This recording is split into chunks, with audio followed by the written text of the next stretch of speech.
जितने भी आज की तारीख में जितने भी हम प्रोटेस्ट देख रहे हैं, चाहे अलीगढ़ मुस्लिम यूनिवर्सिटी हो जाए, जेएनयू में हो जाए, तो पहली चीज़ तो आप आइडेंटिफाई करिए कि कट्टरवाद कहाँ पे है, कौन एंटी नेशनल इतना ज़्यादा है कि उसे बिल्कुल ही नफरत है इस आइडिया से कि यहूदियों को जिंदा रहने का अधिकार ही नहीं है। बिकॉज इन जैसे माइंडसेट वाले लोग बहुत ही खतरनाक साबित होंगे आने वाले समय में। और यदि ये इतना ही सपोर्ट कर रहे हैं पैलेस्टाइन को लेके, तो मैं कहता हूँ इनके लिए तो हमें प्रोवाइड करना चाहिए कि ये जाएं, किसी ने रोक नहीं लगाई, ये गाज़ा जाएं और उनके लिए लड़ें। हमास बच्चों का बहुत ज़्यादा इस्तेमाल करता है फॉर इंटेलिजेंस गैदरिंग। तो जो आप अभी देख रहे हैं ना कि जो एक नई टर्म आ गई है प्रोपोगाज़ा, मतलब जो गाज़ा की तरफ से प्रोपोगेंडा हो रहा है कि देखिए इंसानियत पे अत्याचार चल रहा है, यहूदी हम पे हमला कर रहे हैं, पर शुरुआत किसने की? गले किसने काटे 40-40 बच्चों के? बुजुर्गों को कौन किडनैप करके लेके गया? और जो फेस्टिवल था, म्यूजिक फेस्टिवल, उन्होंने तो पैलेस्टीन में जाके किसी का रेप नहीं किया, उन्होंने किसी का कत्ल नहीं किया, उन्होंने किसी की किडनैपिंग नहीं की। काफ़ी लोग बोलते हैं कि पैलेस्टीनियन लोगों का इसमें दोष नहीं है, पर मैं कहना चाहूँगा दर्शकों को कि इस पे पैलेस्टीनियन लोगों का काफ़ी हद तक दोष है। कारण कोई भी इंटेलिजेंस नहीं शेयर की गई जब आप हज़ारों की तादाद में रॉकेट्स, मोटर्स और टनल सिस्टम्स बना रहे हैं, आप प्रॉपर एक जंग की तैयारी कर रहे हैं। तो मैं इस बात को मानने को तैयार नहीं कि 19,000 में से एक भी इंडिविजुअल ने मोसाड या किसी भी इजरायली एजेंसीज को कोई खबर कान क्यों नहीं दी। पर यहाँ पे तो सारी हदें पार हो चुकी हैं और अब आप इस मैसेकर को जस्टिफाई नहीं कर सकते कि पैलेस्टाइन पे अत्याचार जो हो रहा था। तो फिर आप मुझे बताइए 19,000 लोग क्यों आते थे नौकरी करने अगर अत्याचार चल रहा था?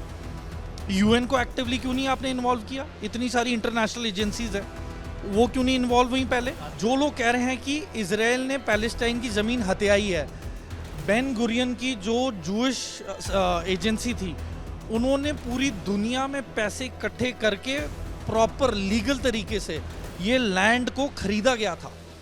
अरब्स को पैसे दिए गए थे और ये ज़मीनें खरीदी गई थी ताकि जूश लोगों के लिए उनका अपना एक देश और ज़मीन मिले, और ये बड़े सालों से होती आई थी। तो किसी ने ज़बरदस्ती तो हथियाई नहीं है इनकी ज़मीन। जो खाड़ी में देश हैं, सबको इतनी ही ज़्यादा चिंता है पैलेस्टीन को लेके, तो आप पैलेस्टीनियन को एक्सेप्ट क्यों नहीं करते हो? आप उन्हें सिटीजनशिप क्यों नहीं देते हो? आधे पैलेस्टीनियंस के पास तो पासपोर्ट भी नहीं है। एंड दूसरा मैं एक और चीज़ बताना चाहूँगा, जो प्रोपेगेंडा वाली जो वीडियोज़ आ रही हैं कि बच्चों को ये लेके जा रही है इजराइल फोर्सेस, ये बच्चे ही थे आधे जिन्होंने रेकी की थी, फेंसिंग की।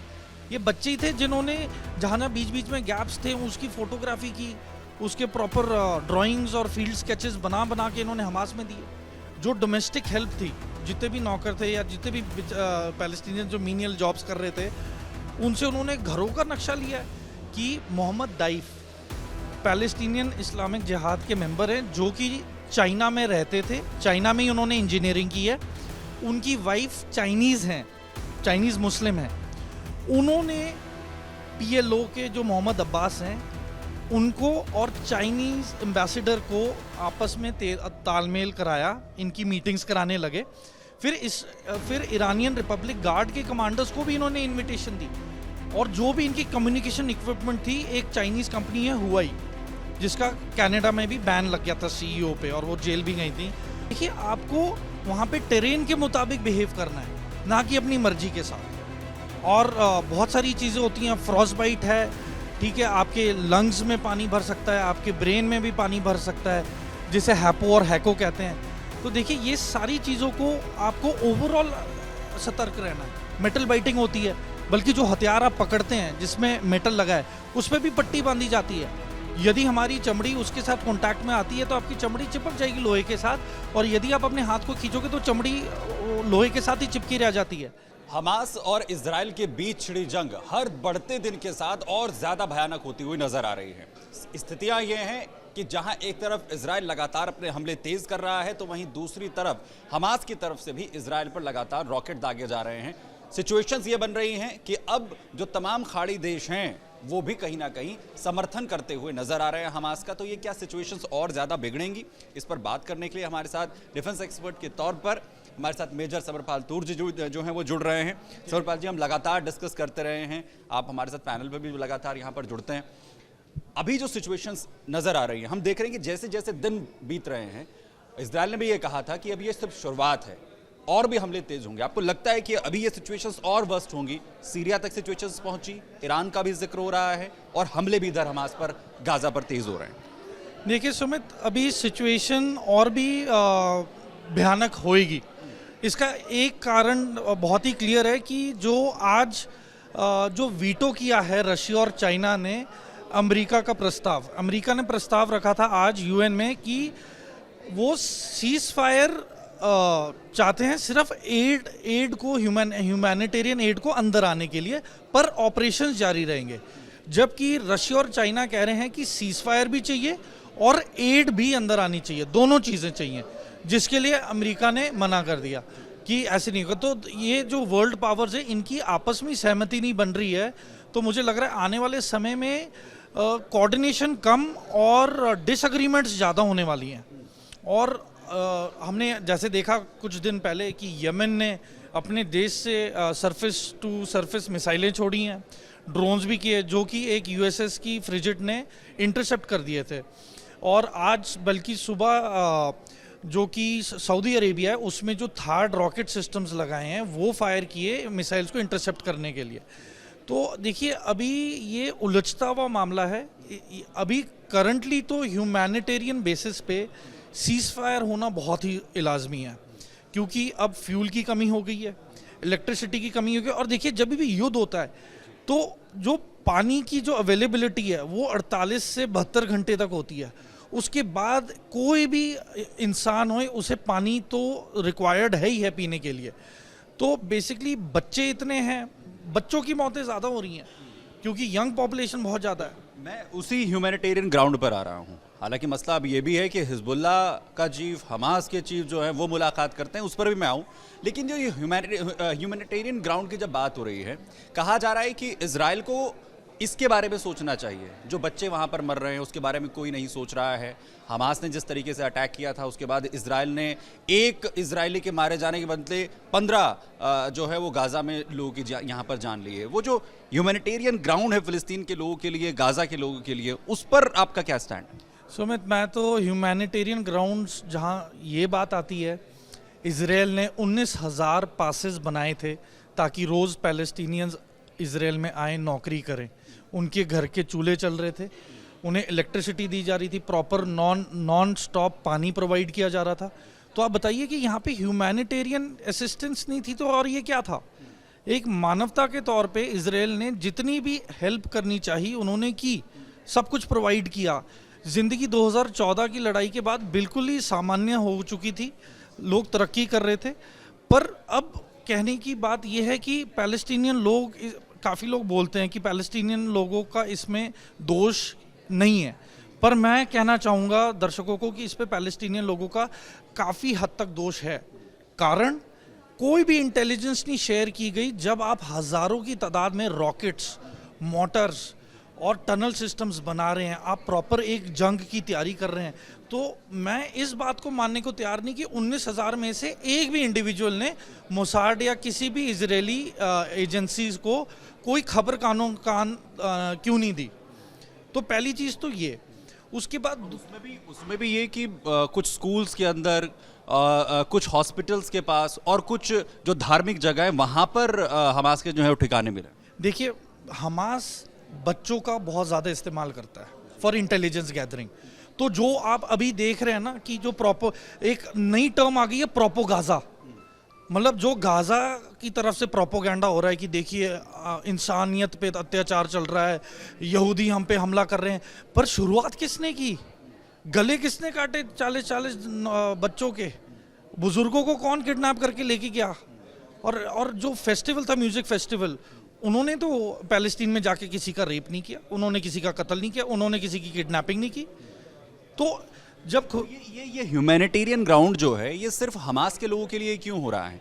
जब ये हमला हमास की तरफ से इजराइल पर किया गया, वहाँ पर निर्दोष लोगों को इन आतंकियों ने आकर मारा, उन्हें उनका कत्लेआम किया, उनके बारे में क्यों जिक्र नहीं हो रहा है? क्यों इजराइल के ऊपर ये हमला गलत है, इसके ऊपर जो है वो जोर नहीं दिया जा रहा है? ह्यूमैनिटेरियन ग्राउंड हमास के, उसका अधिकार, उसकी ह्यूमन राइट्स, इसी का जिक्र सबसे ज़्यादा क्यों हो रहा है? देखिए, ये नैरेटिव को मैनिपुलेट किया जा रहा है। इस मैसेकर को लेके ये जो बिल्कुल बारबैरिक एक्ट हुआ है, जो कत्लेआम हुआ है, ये तुलना कर रहे हैं पैलेस्टाइन की हिस्ट्री से कनेक्ट करके। तो आप मुझे बताइए कि कब आखिरी बार पहले कब था कि इजराइल की कोई फोर्स ज़बरदस्ती पैलेस्टाइन में घुस के औरतों के साथ रेप किया होए, बच्चों के गले और गर्दनें काटी गई होए, इनको किडनैप किया गया होए? ऐसा तो कभी हुआ नहीं, इजराइल की तरफ से आज तक नहीं हुआ। हाँ, प्रोटेस्ट चलते थे, इन्फिदादा करके था मूवमेंट, पत्थर वगैरह मारे जाते थे इन पे, तो वहाँ पे बीच में डिसएग्रीमेंट्स थी, पर इजराइल ने कभी इतना कट्टर माइंडसेट या उस तरीके से पेश नहीं आए कि वो कत्लेआम चल रहा है या कुछ मतलब ओपनली ह्यूमन राइट वायोलेशन हो रहा है, ऐसा कुछ था ही नहीं। पर यहाँ पे तो सारी हदें पार हो चुकी हैं, और अब आप इस मैसेकर को जस्टिफाई नहीं कर सकते कि पैलेस्टाइन पे अत्याचार जो हो रहा था। तो फिर आप मुझे बताइए 19,000 लोग क्यों आते थे नौकरी करने अगर अत्याचार चल रहा था? यूएन को एक्टिवली क्यों नहीं आपने इन्वॉल्व किया? इतनी सारी इंटरनेशनल एजेंसीज हैं, वो क्यों नहीं इन्वॉल्व हुई पहले? गाजा को तो फ्री किया जो है इजराइल ने, पहले तो उन्हीं का कब्जा था।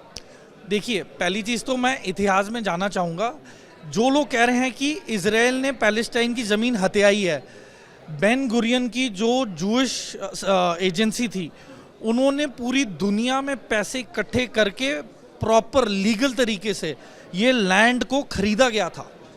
अरब्स को पैसे दिए गए थे और ये ज़मीनें खरीदी गई थी ताकि जूश लोगों के लिए उनका अपना एक देश और ज़मीन मिले, और ये बड़े सालों से होती आई थी। तो किसी ने ज़बरदस्ती तो हथियाया नहीं है इनकी ज़मीन। और जहाँ तक मैं और एक और मैं सवाल करना चाहता हूँ, अगर जो खाड़ी में देश हैं सबको इतनी ही ज़्यादा चिंता है पैलेस्टीन को लेके, तो आप पैलेस्टीनियन को एक्सेप्ट क्यों नहीं करते हो? आप उन्हें सिटीजनशिप क्यों नहीं देते हो? आधे पैलेस्टीनियंस के पास तो पासपोर्ट भी नहीं है। रीज़न क्या है वैसे? रीज़न क्योंकि कोई रिस्पॉन्सिबिलिटी नहीं लेना चाहता। ये पैलेस्टाइन को एक रोजी रोटी के तौर पे एक बर्निंग टॉपिक को जला के रखा हुआ है। इस पे अगर रजामंदी करनी होती तो कब के बैठ के नहीं कर लेते? आप बताइए कि इजराइल रोज जाके वहाँ पे बम और गोले दागता है क्या? एंड दूसरा मैं एक और चीज़ बताना चाहूँगा, जो प्रोपेगेंडा वाली जो वीडियोस आ रही हैं कि बच्चों को ये लेके जा रही है इजराइल फोर्सेस, ये बच्चे ही थे आधे जिन्होंने रेकी की थी, फेंसिंग की। ये बच्चे ही थे जिन्होंने जहाँ बीच बीच में गैप्स थे उसकी फोटोग्राफी की, उसके प्रॉपर ड्राइंग्स और फील्ड स्केचेस बना बना के इन्होंने हमास में दिए। जो डोमेस्टिक हेल्प थी, जितने भी नौकर थे या जितने भी पैलेस्टीनियन जो मीनियल जॉब्स कर रहे थे, उनसे उन्होंने घरों का नक्शा लिया है। जो इजराइल आर्मी के सर्विंग कमांडर्स और कमांडिंग ऑफिसर्स और ब्रिगेडियर्स थे, उनके घरों के एड्रेस और नक्शे और गूगल पे इमेजरी प्रॉपर। सर, सवाल ये भी है कि जब ये सब कुछ चल रहा था, मोसाद ने आखिर क्यों, जो कि सबसे ज़्यादा हाईटेक जो एजेंसी मानी जाती है, उससे इतनी बड़ी चूक आखिर कैसे हो गई? देखिए सुमित, ये षड्यंत्र रातों रात नहीं हुआ है, ये कम से कम 1 साल लगा है। और मैं दर्शकों को एक बार फिर बताना चाहता हूँ कि इसमें बहुत सारी थ्योरीज आ रही हैं कि मोसाद का फेलियर क्यों हुआ है, पर असल बात ये हुई है कि मोहम्मद दाइफ पैलेस्टीनियन इस्लामिक जिहाद के मेंबर हैं, जो कि चाइना में रहते थे, चाइना में ही उन्होंने इंजीनियरिंग की है। उनकी वाइफ चाइनीज़ हैं, चाइनीज़ मुस्लिम हैं। उन्होंने PLO के जो मोहम्मद अब्बास हैं, उनको और चाइनीज़ एम्बेसडर को आपस में तालमेल कराया, इनकी मीटिंग्स कराने लगे। फिर ईरानियन रिपब्लिक गार्ड के कमांडर्स को भी इन्होंने इनविटेशन दी, और जो भी इनकी कम्युनिकेशन इक्विपमेंट थी, एक चाइनीज़ कंपनी है हुआई, जिसका कनाडा में भी बैन लग गया था CEO पे, और वो जेल भी गई थी और स्पाइंग चार्जेस लगे थे। तो ये हुआई कंपनी के प्रोवाइडेड इलेक्ट्रॉनिक डिवाइसेस और मोबाइल फोन्स यूज़ हो रहे थे फॉर कम्युनिकेशन।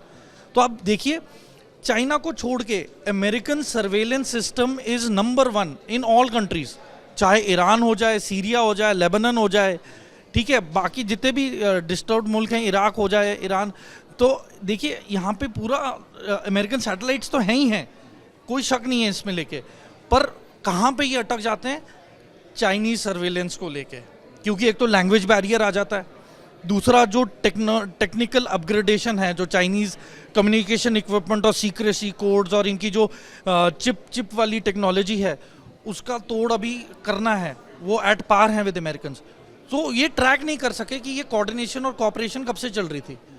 और ये सब चाइना के अंदर इनकी मीटिंग्स हुई हैं, रेगुलर बेसिस पे हुई हैं। एंड इनकी ट्रेनिंग आदि ईरान में की गई है, लेबनान में की गई है।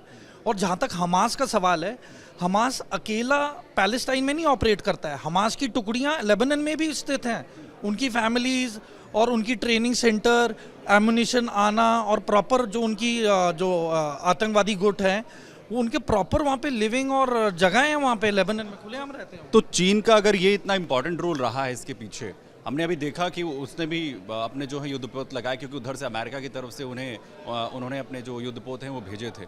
तो क्या अब आगे की सिचुएशंस में चीन का कोई रोल रहेगा इसके अंदर? देखिए, चीन का बहुत क्रिटिकल रोल रहने वाला है, क्योंकि जिबूती जो गल्फ ऑफ एडन में है, जिबूती में सबसे बड़ा नेवल बेस चाइना का है, जो चाइना से बाहर स्थित है। अभी 6 युद्धपोत तो चाइना ने वहाँ पे पहुँचा दिए।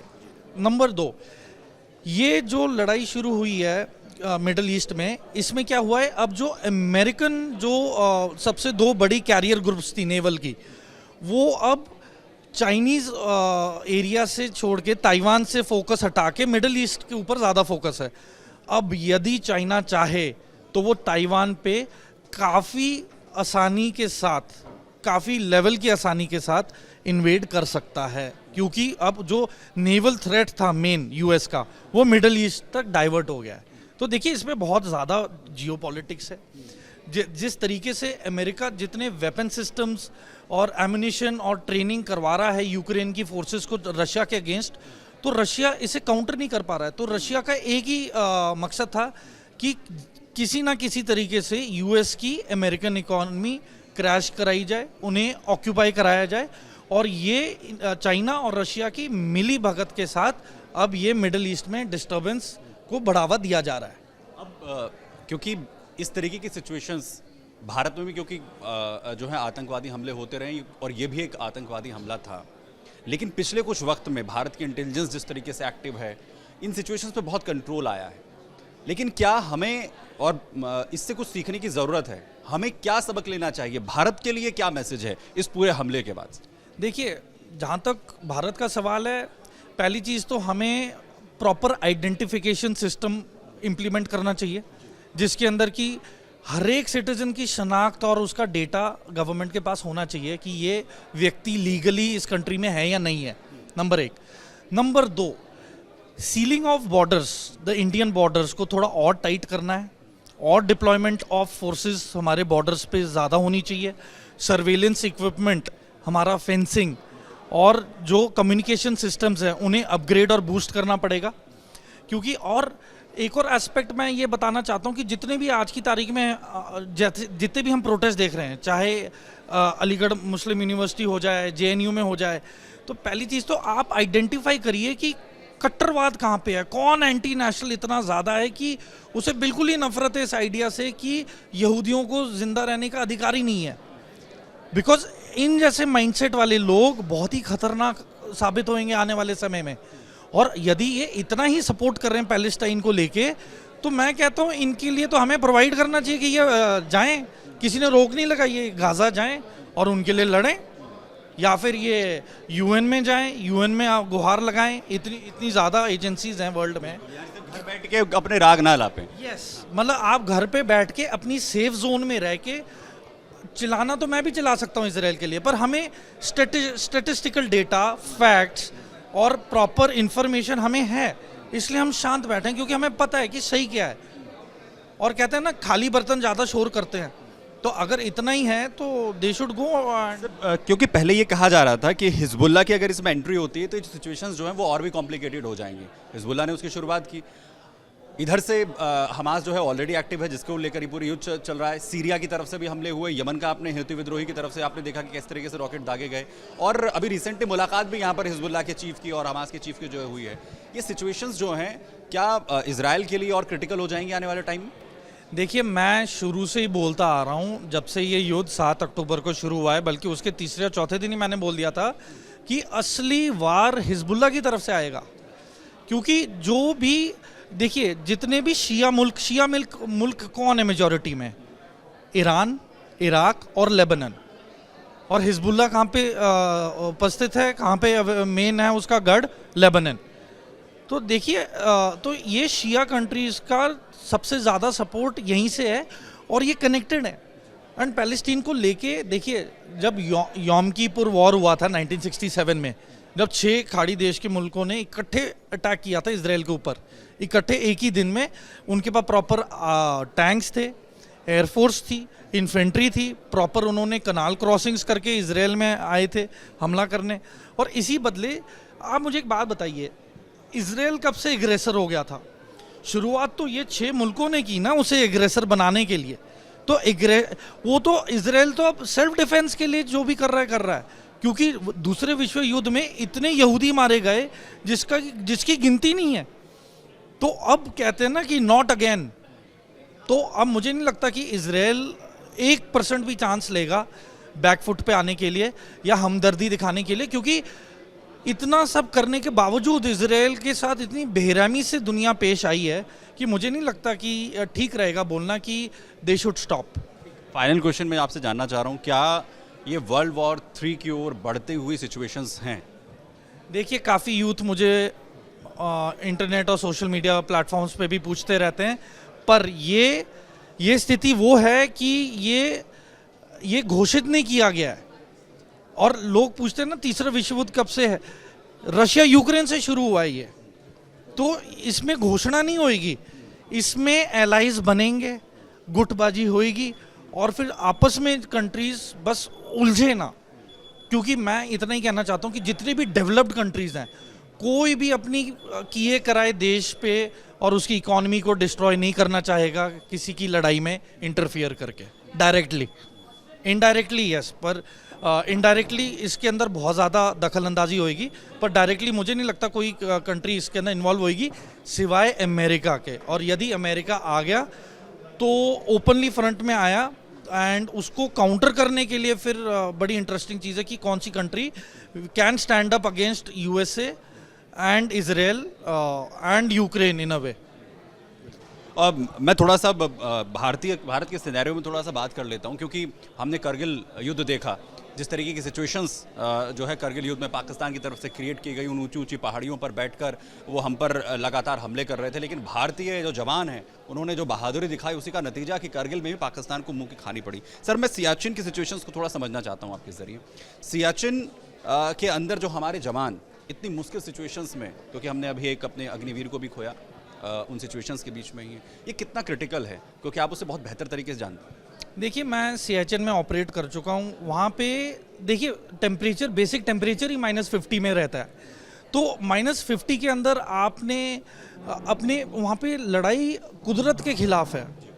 वहाँ पे फौजों का तो आपस में है ही है, पर वहाँ पे लड़ाई सर्वाइवल की है, और ये सर्वाइवल है कुदरत के खिलाफ। और ये ऐसी टेरेन है कि जिस दिन बहुत ज़्यादा धूप आ गई तो बर्फ़ ज़्यादा पिघलेगी, तो आवालांच के चांसेस दिन में ज़्यादा होते हैं। रात में ठंड ज़्यादा होती है, बर्फ़ इकट्ठी हुई होती है, तो आवालांच के चांसेस कम होते हैं, तो रात को मूवमेंट्स होती हैं। तो देखिए, आपको वहाँ पे टेरेन के मुताबिक बिहेव करना है, ना कि अपनी मर्जी के साथ। और बहुत सारी चीज़ें होती हैं, फ्रॉस्ट बाइट है, ठीक है, आपके लंग्स में पानी भर सकता है, आपके ब्रेन में भी पानी भर सकता है, जिसे हैपो और हैको कहते हैं। तो देखिए, ये सारी चीज़ों को आपको ओवरऑल सतर्क रहना है। मेटल बाइटिंग होती है, बल्कि जो हथियार आप पकड़ते हैं जिसमें मेटल लगा है उस पर भी पट्टी बांधी जाती है। यदि हमारी चमड़ी उसके साथ कांटेक्ट में आती है तो आपकी चमड़ी चिपक जाएगी लोहे के साथ, और यदि आप अपने हाथ को खींचोगे तो चमड़ी लोहे के साथ ही चिपकी रह जाती है, फिर और ज़्यादा इन्फेक्शंस की प्रॉब्लम होती है। तो देखिए, it is a very sensitive terrain, it is not a easy terrain, and it is very critical. क्योंकि देखिए, वहाँ पे इंडिया की दूरी अफ़गानिस्तान से सबसे कम है, तो अफ़गानिस्तान प्रॉक्सिमिटी में आ गया। दूसरा, गिलगिट बाल्टिस्तान की बात आती है, टैक्टिकली सिचुएटेड है, पीओके में है, जिसका दावा हम कर रहे हैं, ठीक है। और भी वेस्टर्न बॉर्डर में बहुत सारे डिस्टर्बेंसेस पाकिस्तान में भी अलग से अंदर चल रहे हैं। बलूचिस्तान लिबरेशन फ्रंट वहाँ पे अलग से लड़ रहा है अपने लोगों के लिए। सियाचिन को जानने का मेरा मकसद सिर्फ इतना था कि लगातार जो सिचुएशंस इजराइल के अंदर हैं, उन सिचुएशन से भारत को ना जूझना पड़े, इसके लिए भारतीय सेना आखिर कितनी तैयार है, और सियाचिन जैसी जो गलती पूर्व में हुई उसे कैसे भारतीय जवानों ने न सिर्फ सुधारा, बल्कि आज मुस्तैदी के साथ हमारे जवान उन मुश्किल सिचुएशंस में लगातार काम कर रहे हैं। तो साहब, बहुत शुक्रिया हमारे साथ जुड़ने के लिए, तमाम मसलों पर बात करने के लिए, जिस तरीके की सिचुएशन पूरे वर्ल्ड में इस वक्त में। तो ये थे मेजर रिटायर समरपाल तुल सर, जो हर सिचुएशन को बेबाकी से यहाँ पर रख रहे थे। बहुत शुक्रिया और तमाम खबरों के लिए, इसी तरीके की तमाम वीडियोस के लिए आप बने रहिए रिपब्लिक भारत के डिजिटल प्लेटफॉर्म के साथ। नमस्कार।